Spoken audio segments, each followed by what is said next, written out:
romper con el PRI cuando romper con el PRI implicaba jugarse la vida. No, cualquiera rompe con el PRI, con el PAN y por el PRD y van y se acomodan y vienen y suben y bajan. Pero cuando ellos rompieron se jugaban la vida, no era una cosa menor.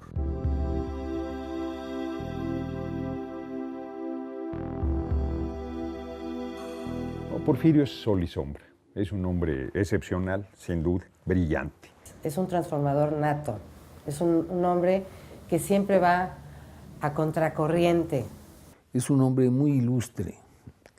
Es uno de los mejores conversadores que he conocido y un hombre erudito. Es una de las figuras políticas mexicanas de mayor importancia en el siglo XX y lo ha seguido siendo en lo que va del siglo XXI. La gente ante un talento de esa magnitud se siente incómoda, despierta mucha envidia. Y él mismo atiza ese sentimiento demostrando siempre sus capacidades en forma demasiado clara. Su carrera abarca prácticamente año con año 50 de la vida pública de México. Quizás es la única que estuvo en posiciones señeras todo el tiempo. Casi todo. Secretario de Estado, senador, diputado. Solo le ha faltado ser presidente de la República. La verdad es que Porfirio tiene una experiencia extraordinaria, ha sido embajador además en los más altos niveles, en la ONU. Siendo representante permanente de México ante la Organización de las Naciones Unidas en Nueva York, le correspondió encabezar también a la representación de México ante el Consejo de Seguridad. Esa fue una experiencia fundamental para mí, ver lo que estaba ocurriendo en el mundo, ver las distintas inclinaciones de los países, lo que se estaba tramando en la esfera internacional. Y debo decir que Porfirio en su momento lo hizo con particular galanura, con particular despliegue de imaginación y de iniciativa.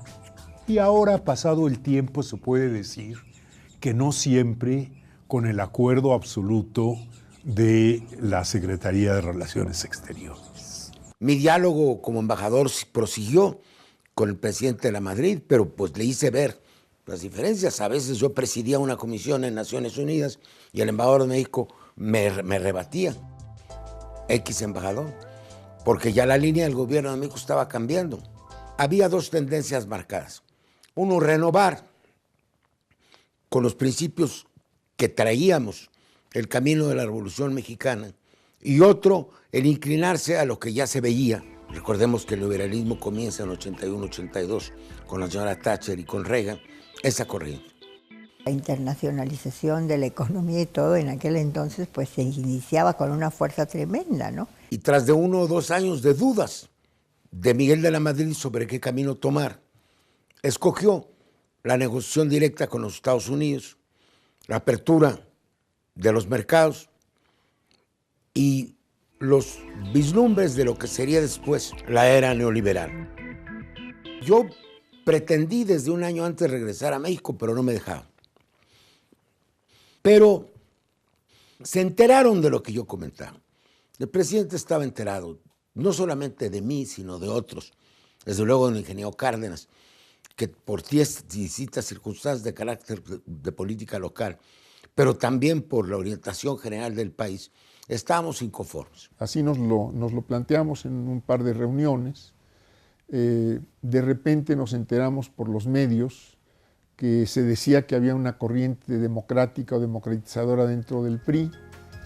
No supimos muchos de nosotros de dónde venía esa noticia. A los pocos días nos enteramos que Porfirio había hablado con algún amigo de un medio y que le había platicado y en fin salió la noticia y fue pues de algún modo una bomba en el medio político, ¿no? Llegamos a un acuerdo que era presentarnos en una asamblea del PRI, la 13 asamblea del PRI, ¿sí? Y desde ahí exponer nuestros puntos de vista. Fuimos a la comisión, a la mesa de estatutos, a las que fueran, ¿no?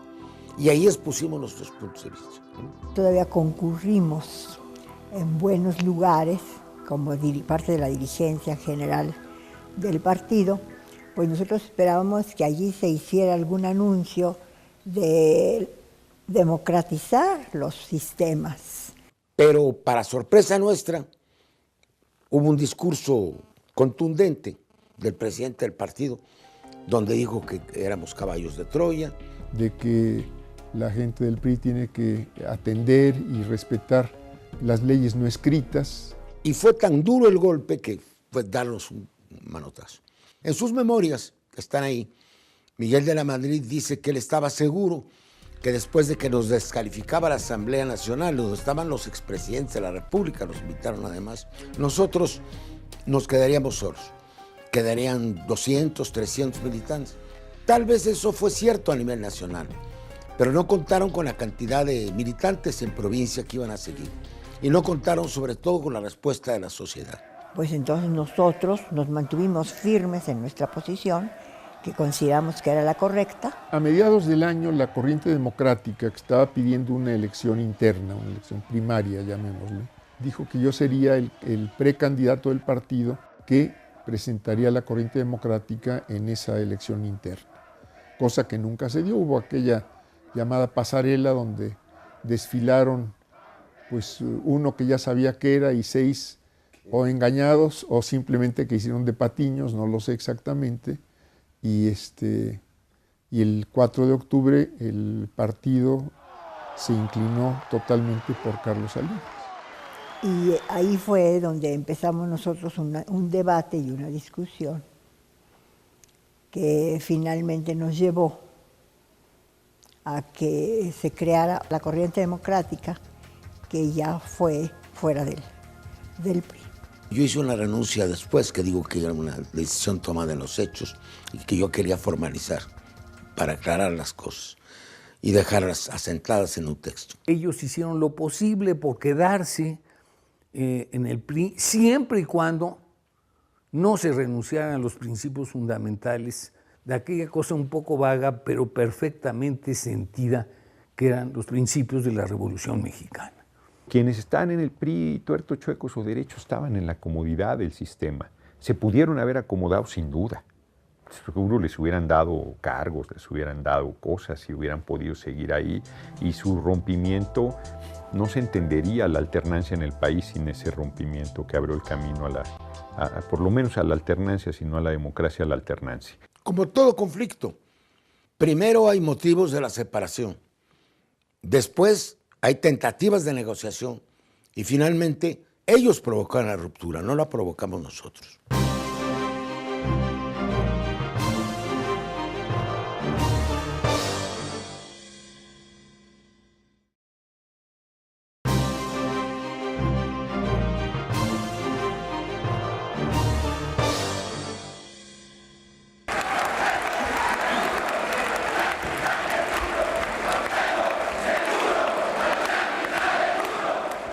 Yo acepto la primera candidatura del PARM en octubre.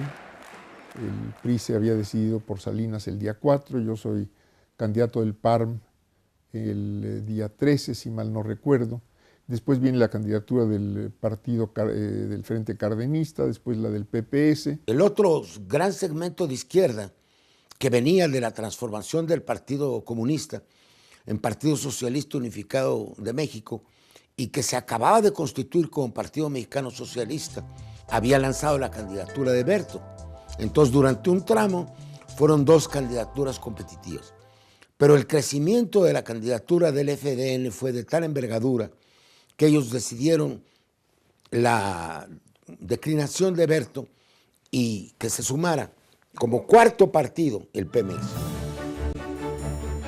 Pues sí, fue un cambio para la izquierda el que la corriente democrática se sumara a toda la corriente histórica de izquierda del país.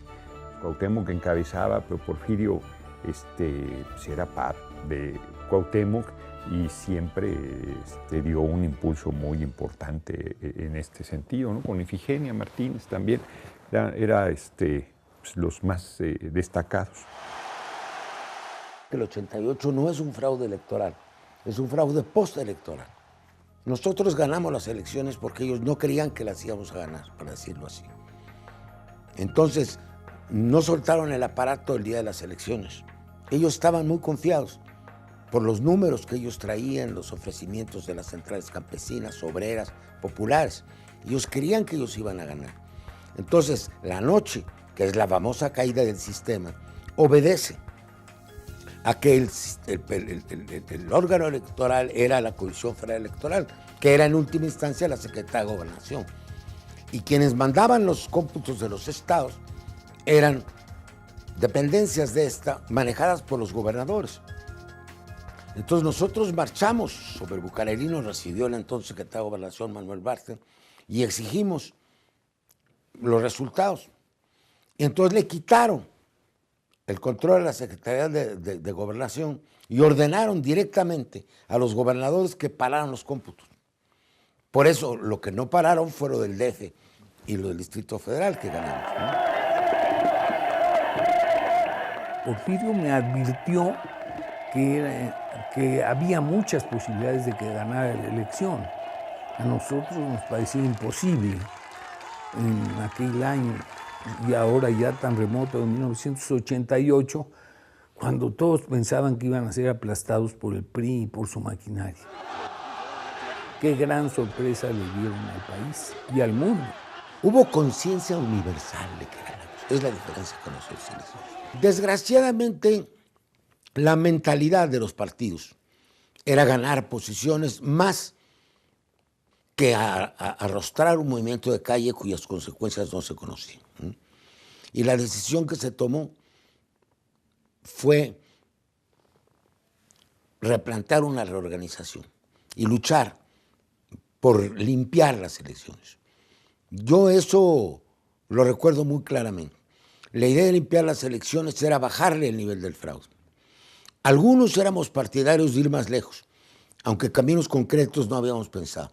Yo tenía la intuición histórica de que si nos hemos plantado, 2, 3, 4 millones de gentes vienen de todo el país. Nosotros sí le seguimos peleando y pegando, ¿no? Cuauhtémoc ganó 2-1 en el Estado de México. Porfirio hizo la hazaña de ganar la senaduría de mayoría aquí en el Distrito Federal junto con Ifigenia. Éramos 4 primero, 2 michoacanos y 2 del DF. Después en las elecciones intermedias, porque hubo diputados, senadores de 3 años y de 6 por un cambio constitucional, quedamos 2, un michoacano y yo, el senador Robles Garnica. Ganó las elecciones y rompió pues el sagrado recinto del Senado, que había estado totalmente vedado para la oposición. Pero me dejaron pasar con muchos trabajos. Ellos una semana antes del plazo no habían dictaminado la elección, entonces la dictaminaba la Comisión Permanente. Pero ellos sabían que íbamos a ir sobre el Congreso si no la dictaminaban, y se dieron. Yo quería estar ahí para la famosa interpelación que le hice a Miguel de la Madrid el 1 de septiembre. Honorable Congreso de la Unión.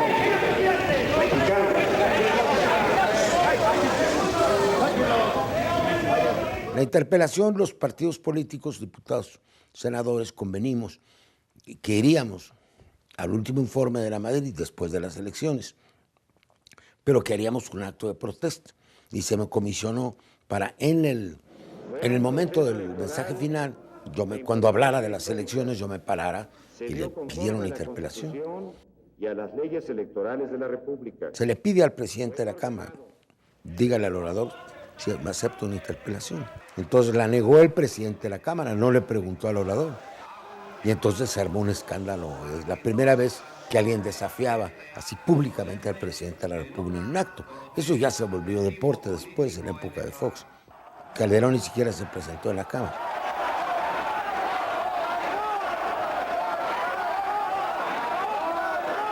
Porfirio solo traía a raya al Senado completo. Salinas se desesperaba diciendo, ¿cómo es posible que no puedan con uno? Es que ese uno no era uno, ese era Porfirio. ¿Qué aportó? Más de 300 intervenciones brillantes y lúcidas. Un hombre solo acorralando a sus adversarios por su capacidad retórica, por su conocimiento y por su oportunidad. Ahora es normal, en la última legislatura, como diputados del PT hablamos cientos de veces, 200, 300, 500, 1000. Entonces, el haber yo tomado la palabra 149 veces, ¿no?, era algo absolutamente insólito. Al famoso manifiesto ¿Por qué rumbo, señor presidente? Fue una lucha ideológica contra el gobierno. Y luego la decisión, que esa fue de Cuauhtémoc, no de Porfirio, de formar el PRD, pues es lo que nos llevó a construir la fuerza electoral más importante de la izquierda de todo el tiempo, de toda la existencia del país. Pero no es tampoco una decisión automática, había varias corrientes, varios puntos de vista. Algunos éramos partidarios de mantener una coalición, ahora se habla de un frente amplio único de la izquierda, mantener a todos los partidos. Incluso se planteó la idea de convertir a la corriente democrática en un partido. Hubiéramos sido 5 partidos. ¿Cuánto hubiera durado esa coalición? ¿Quién sabe? Luego, de todas maneras, se desagregaron. Y lo otro fue el ofrecimiento del Partido Mexicano Socialista de otorgarnos su registro, lo que era posible conforme a la ley. Había varias hipótesis, como siempre en la política y en la vida. Pero finalmente se decidió aceptar la oferta del Partido Mexicano Socialista y ellos nos dieron su registro. Es más, me nombraron a mí representante ante el IFLOS del Partido Mexicano Socialista. Hay que recordar que todos los movimientos de oposición que fueron aplastados por el régimen a través de fraudes, de irregularidades como la que se hizo en 1988 contra Cuauhtémoc y sus compañeros, terminaron dispersándose, fragmentándose. Fue un gran logro haber construido al PRD y darle vigencia, viabilidad. Y Porfirio, que también era uno de los más activos, elaborar los manifiestos y los principios del partido. Bueno, trabajamos un año en un proyecto de no solamente estatutos, de creación de principios, sino un documento de programa que me tocó a mí coordinar las 3 negociaciones y que para mí sí era una buena amalgama de las distintas corrientes de pensamiento que había. Porfirio, efectivamente, cuando llega a la presidencia del PRD, yo estaba colaborando muy cerca de él y nunca pudo efectivamente impulsar su idea y su proyecto, que llegó al grado del desencuentro ese brutal que se dio en el Zócalo de la Ciudad de México, cuando la gran discusión sobre la reforma política. Cárdenas tenía un peso monumental en el PRD y prácticamente lo que él decidía era lo que se hacía.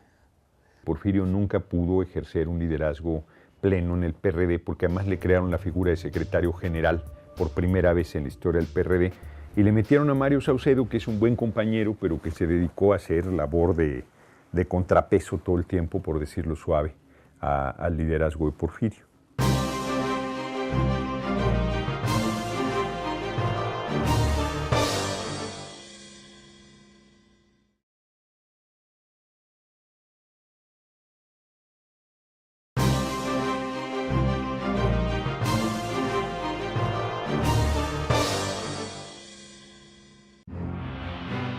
El gobierno de Zedillo inicia con el error de diciembre, después con una caída económica que hace que en el 95 la economía se reduzca en un 6% respecto al producto. Entonces, como salidas, más allá de las medidas económicas, también había que buscar salidas en el aspecto social y político. Nosotros teníamos información veraz de que Zedillo, presidente electo, quería una negociación de veras con la izquierda, pero una negociación pública. Yo pedí autorización para verlo, el comité ejecutivo del partido, y lo vi, no fue un encuentro clandestino. Y él me ofreció una negociación para la reforma política. Yo le hice un índice de temas. Que a la postre se convirtieron en reformas constitucionales que permitieron la transición en este país. Que son las negociaciones del 95 y del 96, que tuvimos una delegación plural del partido a negociar con el gobierno y con el PAN. Cómo abrir una elección para un gobernador, alcalde o etcétera que acabe en lo que es jefe de gobierno. Se le dan nuevas facultades a la asamblea, ya no es asamblea de representantes sino asamblea legislativa. Que pudiéramos tener elecciones más democráticas, más igualitarias, donde el recurso público no fuera el que determinara todo, donde el clientelismo no fuera también un elemento central en la definición en la integración de los gobiernos, en la definición de las candidaturas. Logramos un IFE verdadero, sin la autonomía del IFE respecto del gobierno, y un régimen electoral completamente distinto al que existía antes, lo que abrió la transición democrática porque nos condujo al pluralismo político.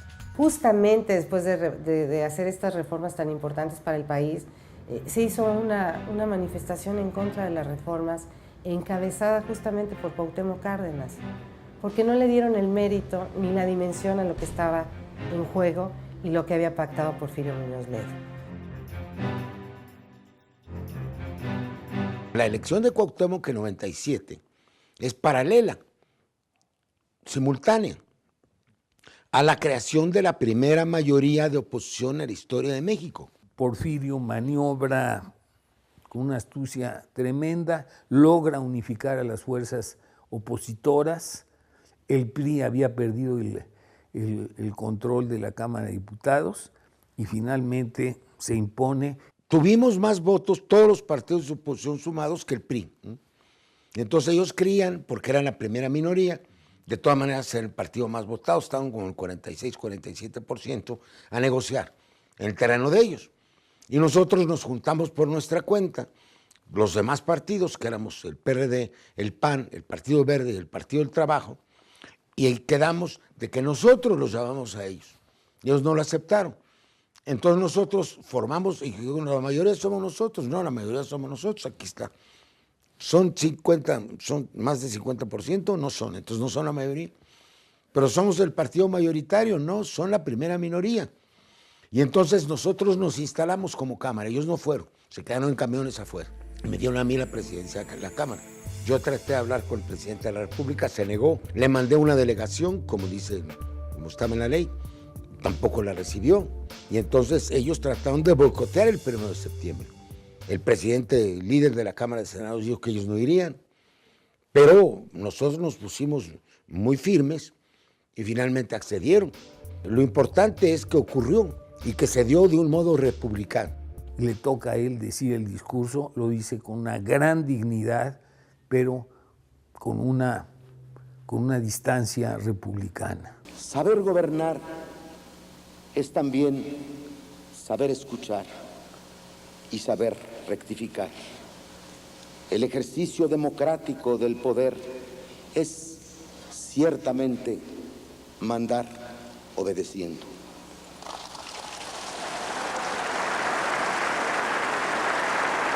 La reacción de Zedillo estaba muy desconcertado porque no sabía qué iba a pasar. Tuvo aplomo, desde luego. Siempre llegaba con un ayudante militar que le traía el informe, lo tuvo que cargar él. Fue un conjunto de símbolos que significaron el fin del excepcionalismo presidencial, del poder presidencial excesivo, el fin de un mito.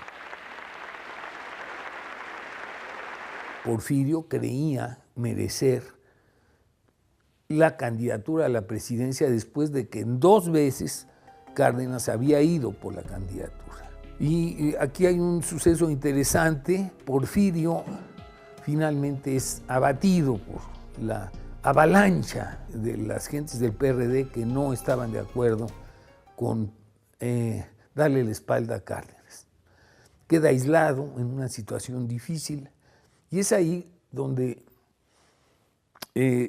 Andrés Manuel López Obrador le ofrece apoyarlo para que sea candidato a la jefatura de gobierno del Distrito Federal.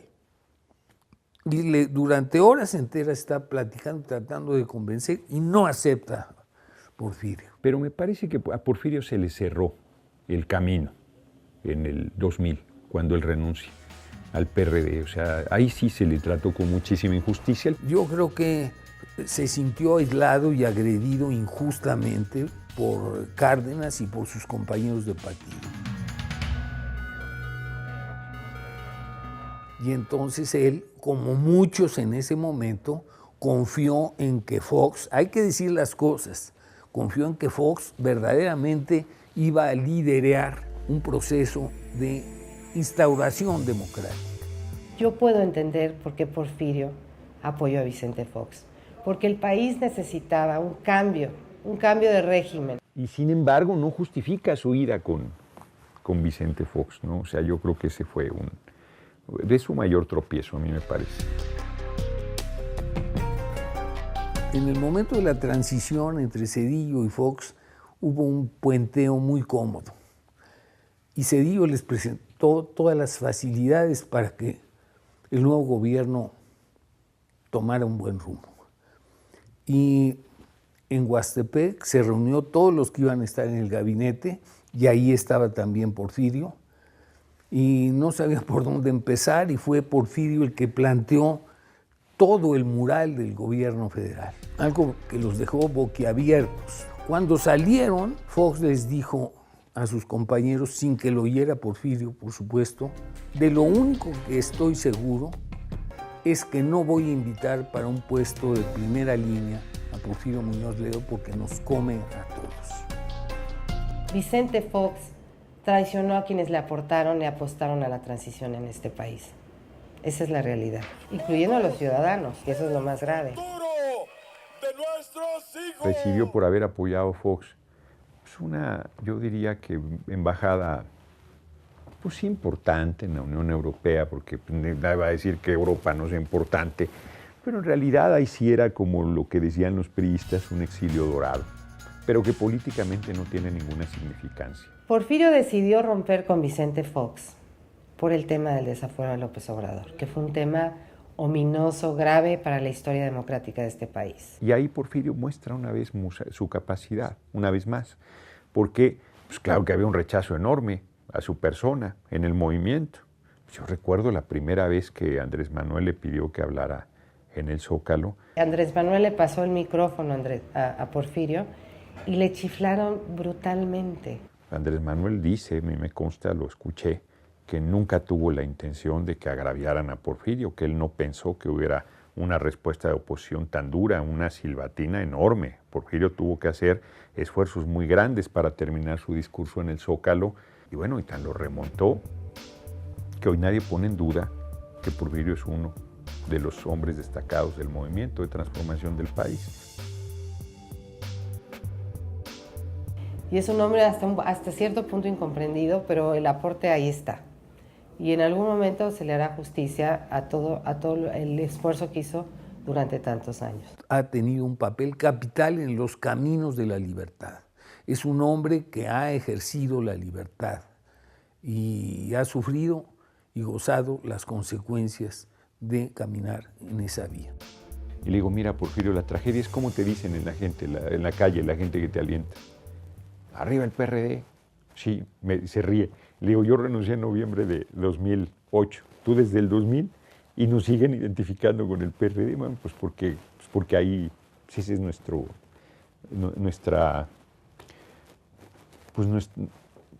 nuestra casa.